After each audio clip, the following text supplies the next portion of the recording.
The sky was on fire. Dr. Maya Cole gripped the pilot's chair as the ship tore through red clouds, alarms screaming in her ears. Sparks exploded from the ceiling and smoke filled the small cabin. The storm outside looked alive, then lightning like claws, wind like a monster's breath. System failure. "Shields offline," shouted the AI voice. Maya's hands flew over the controls, but nothing worked. The navigation screen blinked red. They were falling. Through the chaos, she heard another voice, a deep, calm, alien. "Brace for impact, human." She turned and saw him. Rin, the alien soldier who had been her prisoner only hours ago. His blue skin glowed faintly in the dark. His 4 golden eyes focused on the controls. He reached beside her and slammed a lever down. Then everything went white. When Maya opened her eyes, silence greeted her. The ship was half buried in red sand. The air was dry, thin, and strange. It shimmered like heat but felt cold on her skin. She tried to move, but her leg hurt badly. Smoke curled from broken wires. One side of the ship was gone, ripped clean away. She saw endless desert outside, stretching to the horizon. No movement. No sound. Her heart pounded. "Crew, anyone?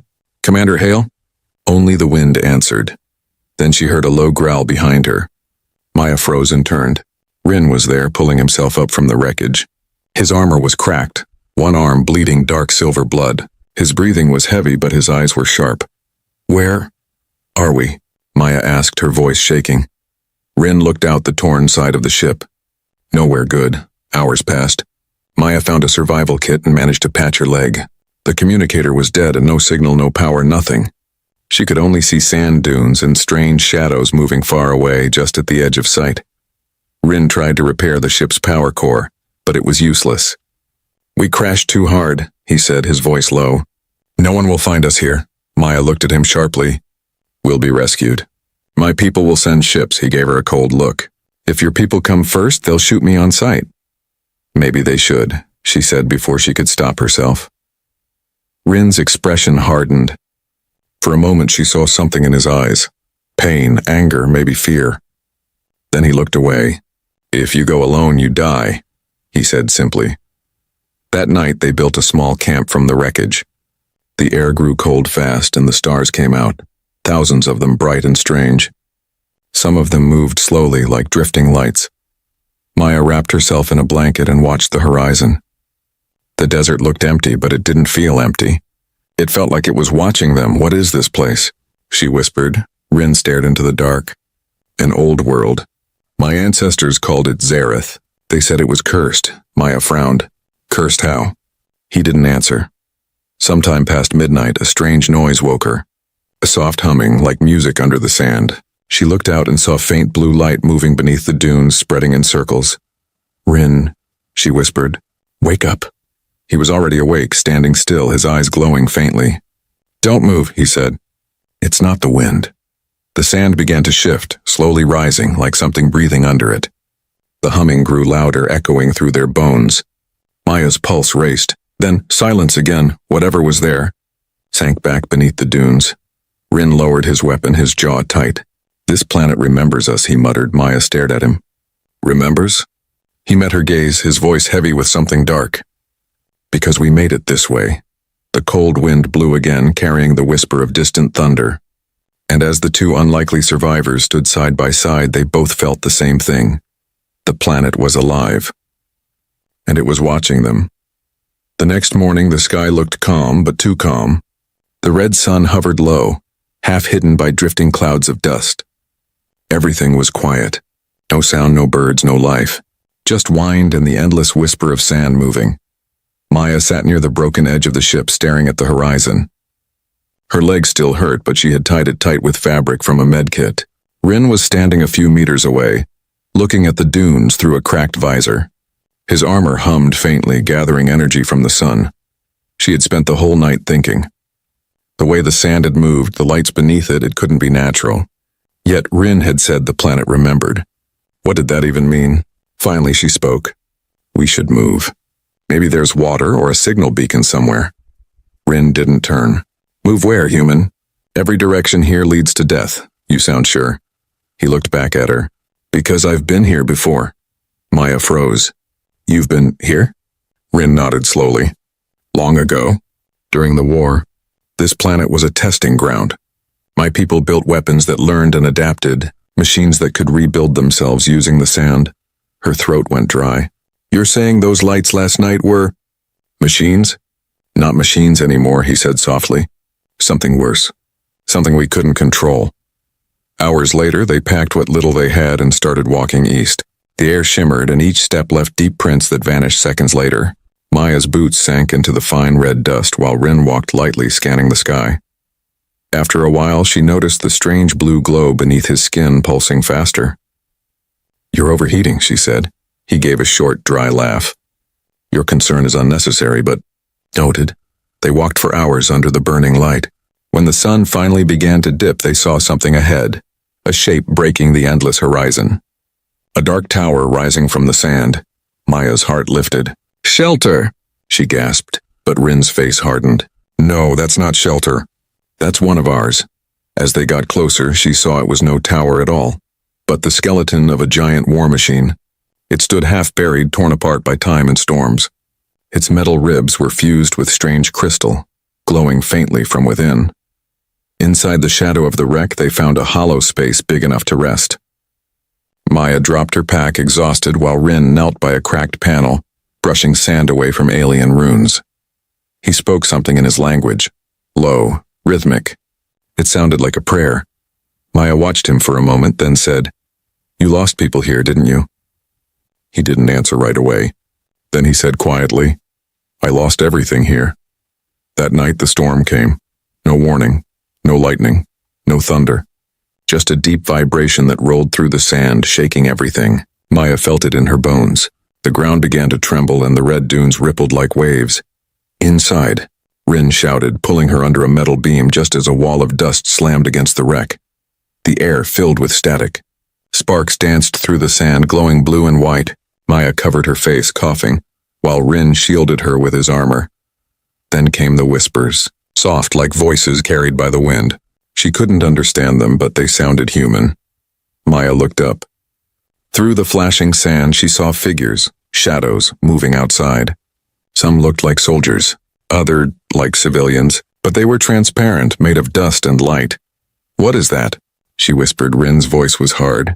Memories. This planet holds them. It replays the past over and over. The figures turned toward the wreck, their hollow eyes glowing. They began to walk closer. Rin raised his weapon, blue light charging at the barrel. Stay behind me. Maya grabbed his arm. They're not real. Tell that to the dead, he growled. He fired, and the entire horizon exploded in blue light. The storm screamed as if alive, and then suddenly, silence. When the dust finally settled, the shadows were gone.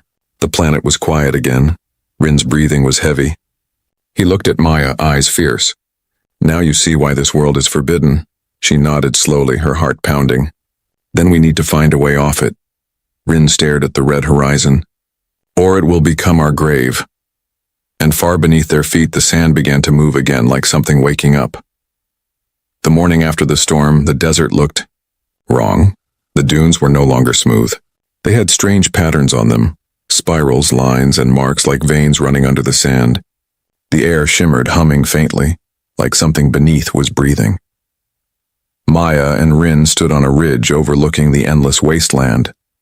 Their footprints from yesterday were gone, erased by the wind. The sun hung low, pale and ghostly. Rin's expression was tense, eyes scanning the sand. It's awake, he muttered. What is? Maya asked, her voice quiet, almost afraid to speak. The planet. It's a machine that became the planet. Maya frowned. You're not making sense. Planets don't wake up. He turned his golden eyes toward her.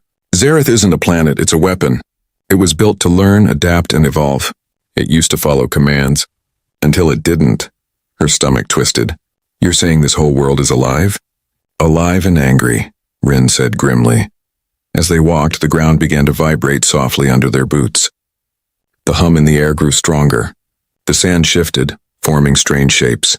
A spiral here, a symbol there, like something was trying to speak through the earth itself. Rin, it's like it's watching us, Maya said. He nodded slowly. It remembers every death that happened here. It learns from pain. The word sent a chill down her spine. She remembered the whispering voices in the storm, The faces made of light. Were those memories too? They reached the base of a canyon by midday. The air was cooler there, and in the distance something glittered, a faint blue light. Rin raised his scanner. There's energy down there. Maybe a core fragment. Something that can help us, Maya asked, hope flickering. Or kill us, he said flatly, but started walking anyway. The canyon walls were carved with old alien symbols, smooth, flowing marks that pulsed faintly as they passed. Maya touched one, and the symbol flared under her fingers, glowing brighter. Don't, Rin started, but it was too late.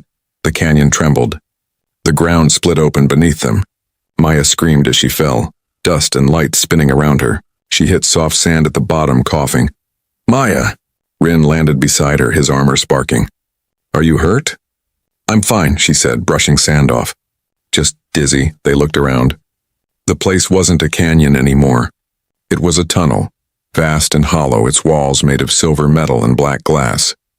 The floor was covered with glowing blue dust. It didn't feel ancient. It felt alive. Rin, Maya whispered. What is this place? The heart of Zareth, he said. One of the buried mines. Then the voice came. It wasn't loud. It was everywhere, like the air itself was speaking. A deep, calm voice layered with 1,000 echoes. Welcome back, child of war. Maya froze. It's talking to us. Rin's body stiffened. No, he said quietly. It's talking to me. The light on the walls brightened, forming a figure in front of them. A tall, shifting form made of sand and metal. Its face was featureless, but somehow it looked sad. You abandoned us, it said.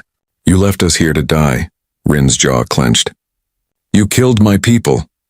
We only became what you made us. Maya stepped back, her heart hammering. The figure turned toward her. And now you bring another life form. Human, curious, fragile, reproductive. The way it said that word made her skin crawl. Stay away from her. Rin barked, drawing his plasma blade. The entity tilted its head. Still protecting. Still feeling. You have not changed. Suddenly the floor lit up beneath them. The blue light spiraled into a massive glowing ring. The sand began to rise again, forming shapes, limbs, bodies. Machines made of dust and bone coming to life. Maya grabbed Rin's arm. We have to run. He nodded once. Move! They sprinted through the tunnel as the metallic creatures roared behind them, their bodies twisting and reforming from the sand. Beams of blue light sliced through the air.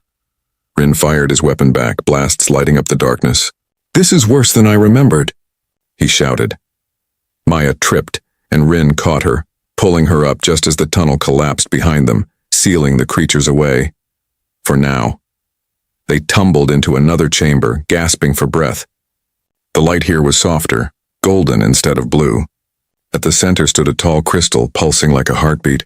Maya looked at it, drawn by its warmth. What is that? Rin stared in shock. That is not a weapon. That's a life support beacon, she frowned. Life support? For who? He turned to her, voice low and grim. For whatever is still alive inside this planet. And far away, deep within the dunes, the hum of the planet grew louder, like something ancient and waiting. Had finally found them. The golden light from the crystal washed over Maya's face, warm and soft, almost comforting. After everything she'd seen, the storm, the voices, the shifting sand, this light felt different. It pulsed gently, like it was breathing. Rin stood a few feet away, tense and silent. His armor's sensors flickered rapidly, scanning the chamber. The walls around them shimmered with faint inscriptions, ancient alien markings carved deep into the metallic stone. Maya took a slow step toward the crystal. It's beautiful, she whispered. Don't touch it, Rin said quickly. She hesitated. Why? It doesn't look dangerous. He didn't take his eyes off the readings on his wrist. Because it's alive. That's not a crystal. It's a core fragment, part of Zareth's consciousness, Maya frowned. You mean, this thing is the planet's brain? Not the brain, he said quietly. A heart. The light brightened as if it had heard them. The hum in the air deepened, turning into a low rhythmic pulse. Then slowly the walls began to change color, from dull silver to glowing gold. Maya took a step back. What's happening? Rin's jaw tightened. It's waking up more of itself. Before she could respond, a soft voice echoed through the room. It was gentle this time, female, almost human. You're not supposed to be here. Maya froze. Did you hear that? Rin raised his weapon. Show yourself. A figure stepped out of the light, a woman or something shaped like one. Her skin glowed like molten gold, her eyes pure white.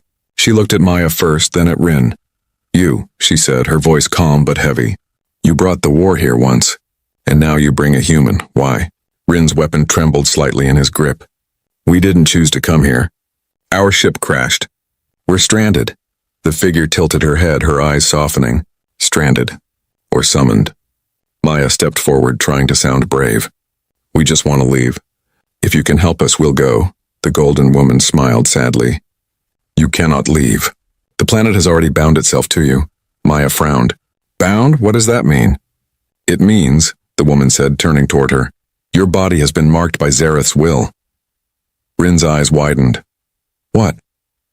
Maya's heart raced. No, that's impossible. The woman reached out a hand and Maya felt a strange warmth rush through her body. Her skin glowed faintly for a moment. Faint lines like golden veins spreading under her skin. Maya gasped. What's happening to me? The voice was calm but final. You carry the seed of rebirth. Rin stepped between them, his weapon raised. Stop this! She's human, she doesn't understand your madness. The woman looked at him sadly. Neither did you once. Yet you unleashed us. The ground trembled. The chamber darkened again as the golden light faded to red. The walls rippled like liquid metal and the voice changed, becoming deeper, harsher. The cycle begins again. Rin grabbed Maya's arm. We're leaving now. They ran through a narrow tunnel leading out of the core room. The walls pulsed with light, almost chasing them as they moved. The deeper they went, the louder the hum became, until it was like the sound of a heartbeat filling the entire world. Maya stumbled, but Rin caught her, steadying her. You said it was a heart, she gasped. If we're inside it, then what happens if it fully wakes up? Rin's voice was grim. Then it won't just remember the war. It'll continue it. As they climbed upward, the tunnel opened into a vast cavern filled with black pillars and floating shards of metal. Energy arced between them like lightning. At the center stood a tall monolith, smooth, reflective and humming with life. Maya could see her reflection in it. But it wasn't really her, it was her face. But her eyes glowed gold. Rin looked at her, then at the monolith. It's copying you, he said. The reflection moved on its own. It smiled. You can't run from what you've become, it whispered. The entire cavern began to shake violently. Energy flared from the ground and a beam of light shot up through the ceiling, reaching into the sky above. Maya shielded her eyes. Rin, what's happening? He grabbed her hand. Zareth is calling something. And if I'm right, it's not help, it's reinforcements. They sprinted through the collapsing chamber, sand and fire raining from above. The last thing Maya saw before the tunnel caved in was her reflection, smiling at her from the golden light, and then the world went black. The world shook, like a living creature. Maya woke to the sound of the storm again. But this time it wasn't wind or thunder. It was the planet's pulse. The ground trembled beneath her as if something enormous was moving far below. She blinked against the light. They were back on the surface, lying in a shallow crater. The sky above was torn open by a golden beam shooting into space. The storm clouds twisted around it like a whirlpool of fire. Beside her, Rin groaned and sat up. His armor was cracked, his face covered in dust, but his eyes were wide and alert. It's begun, he said quietly. What's begun? Maya asked, pushing herself up. He pointed at the beam. That light, it's a distress call. The planet is summoning what's left of my people. Her blood ran cold. You mean the aliens that built this place? Rin nodded grimly. If they still exist, they'll come. And when they do, they'll finish what Zareth started. Maya stared at the sky. But this place is dead. Why would they answer? Because they think they can control it again, he said. They always thought that. The storm grew darker as they moved. Each gust of wind carried sand that glowed faintly gold, and the ground beneath them buzzed with hidden energy. Every few minutes, Maya's skin would flicker faintly, the strange golden veins from before glowing through her hands. Rin noticed. It's spreading. She looked at her palms, scared. You said it marked me. What does that mean, Rin? He hesitated. It means you're becoming part of Zareth's network. It's trying to connect to you. Learn from you. Maya's voice trembled. Learn what? He met her gaze. How to be alive again. They reached a ridge overlooking the valley. Below them, the wreck of their ship still lay half buried in sand. But now it was surrounded by movement. Shapes moved across the desert, hundreds of them.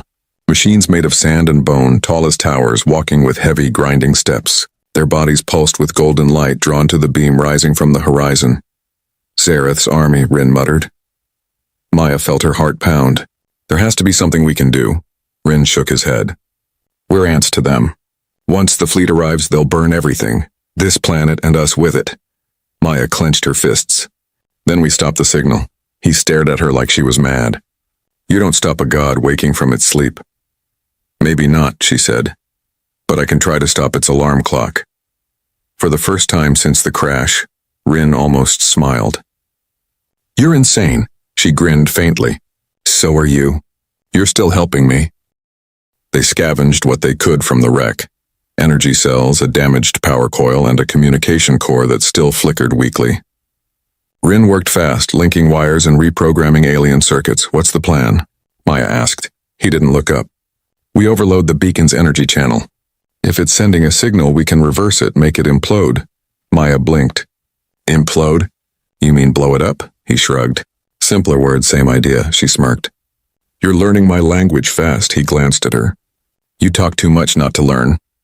As they moved toward the beam's base, the wind thickened with gold dust. The sky turned black-red, flashing with silent lightning. Maya could barely breathe. The air vibrated like a heartbeat, and every pulse matched the glowing under her skin. They reached a massive crater, where the beam emerged from the ground. The light was so bright it hurt to look at. Around it, alien symbols burned across the sand in circles. This is it, Rin said, setting the power coil down. Once we do this, there's no going back. Maya nodded, voice steady. Let's end it. He activated the coil. Energy flared between them and the ground cracked open. The beam flickered, twisting. Then a voice echoed, louder than before, angry. You dare defy me, children of flesh? The air burned. The sand rose into shapes again, thousands of glowing figures marching toward them. Rin shouted over the roar, Keep it steady.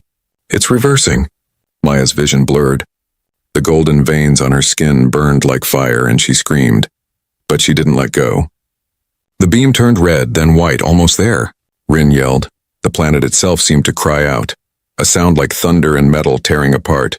The beam collapsed inward, sucking everything into a vortex of light. Then came silence. The storm vanished. The golden glow faded. The sky turned dark and still. Maya collapsed, gasping for air. Rin caught her, his armor cracked and smoking. They both stared at the empty crater. The signal was gone. But in the distance, above the black horizon, a faint shimmer appeared, a fleet. Thousands of ships. Slowly descending toward Zareth, Rin's voice was quiet. We stopped the signal, but they heard it anyway. Maya looked at the stars. Then we'll have to stop them too. And for the first time, she didn't sound afraid. The stars were no longer still. Maya could see them moving, slow, purposeful, like eyes turning toward the planet. One by one, faint lights appeared above the clouds, then grew brighter, sharper. The alien fleet was coming. Rin stood beside her on the ridge, his armor cracked and humming weakly. His golden eyes reflected the falling light of the ships. They answered, he said softly. After all these years, they're finally coming back. Maya swallowed hard. Can they destroy what's left of this planet? He didn't answer. Instead, he lowered his gaze. If they realize Zareth is still alive, they'll try. And when they fail, he looked at her. This world will consume them, just like it did before. The wind grew stronger as the first ship entered the atmosphere. A massive cruiser, black as obsidian, cutting through the red sky like a blade. It didn't roar or burn. It glided, leaving streaks of energy behind it. Maya watched in silent awe. The ship was beautiful, terrifying, and impossibly large. How many do you think there are? She asked. Rin's visor flickered. Hundreds. Maybe thousands. This was their final fleet, built to end wars. She gave him a sharp look. Yours or someone else's? He met her eyes. Both. As the ships descended, the desert began to react. The ground trembled and blue light shot through the cracks, spreading like veins of fire. The air shimmered, humming in rhythm with the arriving fleet. Maya felt her skin burn again, the golden lines under her skin pulsing faster, matching the heartbeat of the planet. She stumbled. Rin caught her, concern flashing across his face. It's connecting deeper, he said. Zareth's trying to use you to anchor itself through you. Her voice trembled. Can you stop it? He hesitated, then shook his head. No, but maybe you can. Maya looked down at her hands, glowing faintly through her torn gloves. You said it learns through pain, right? Yes. Then maybe it can learn through mercy too. Rin stared at her for a moment, unreadable. You sound like a human. Good, she said. That's my advantage. By nightfall, the first ships had landed. Maya and Rin moved across the dunes under the cover of darkness. The alien fleet covered the horizon, towers of black metal and silver light surrounded by rows of hovering drones. Strange melodic voices echoed from the ships, commands in Rin's ancient language. They think this world is dead, he whispered. They don't know it's awake. Maya looked around. The sand shimmered faintly, moving like a slow tide. Then we tell them. Before Rin could stop her, she stepped forward, letting the golden glow under her skin shine brighter. The sand around her responded, lifting, swirling gently around her feet like she was part of it. Zareth, she whispered to the desert. You can hear me, can't you? The ground pulsed once. I'm not your enemy, she continued softly. You don't have to destroy everything to survive. Rin's voice was tight. Maya, it doesn't understand peace. It only understands what it's shown, she finished. A deep voice echoed across the desert. The same voice from before, ancient and powerful. You, speak with the will of flesh. Why should we listen? Maya looked up at the dark sky where the fleet hung like silent predators. Because I'm the one you marked, she said. I carry your seed, your memory. If you destroy them, you destroy yourself. The voice grew louder. You are not one of us. No, she said, her voice steady. But maybe that's what you need, someone who remembers what it means to care. The wind stopped. The entire desert went still. Then in the distance, one of the massive alien ships fired a beam toward the surface, straight at them. Move!